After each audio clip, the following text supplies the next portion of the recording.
Also, when I was in college, it was an amazing facility from 1980 to 84. I had the privilege of not only meeting my buddy Bob, but I also had the privilege of working with some of the greatest Olympic athletes. For those of you who follow the Olympics, you would maybe know Dwight Stones, Dr. Harry Schneider, who was the Olympic strength coach at the time. Dr. Schneider actually brought me in and he made me his assistant strength coach. And again, here we go with another bad hair day. That was really a fun day too.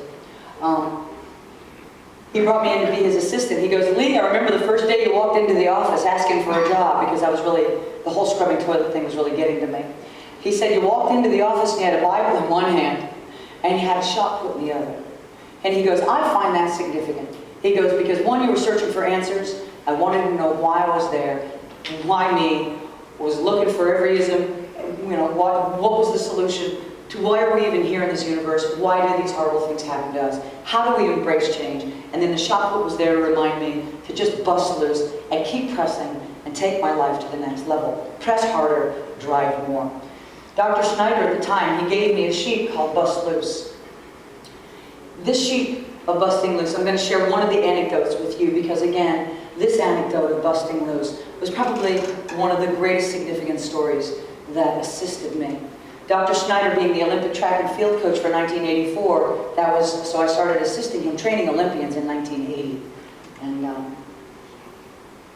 I'll just tell you the story. I was going to say a joke, I look good for 30, but that's, you know, it started when I was 30.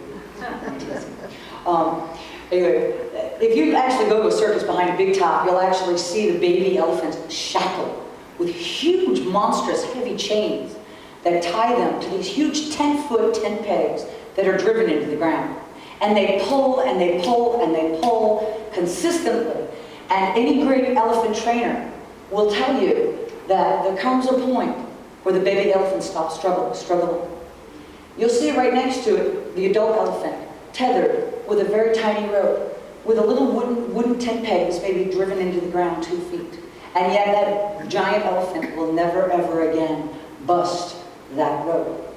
It could. The elephant is probably one of the greatest athletes in the animal kingdom, one of the most powerful, and yet it won't ever bust that small rope again. The point that Dr. Schneider made to me was basically that at any point in time that I actually would quit, sometimes change is forced upon us. It doesn't matter who we are, from an athlete in law enforcement, or whether we're a celebrity, or whether we're training, you know, these elephants give up. Sometimes we as people give up when things feel impossible, when we hit the shackle that stops us. In my case, nearly losing my arm, that was a very real limitation. These were some of the athletes, and this was the gym that we trained in. But giving up my will to use my arm, now that would have been a self-imposed and imaginary limitation, and would have really been quitting on my potential. That's that big, giant elephant not willing to bust loose anymore.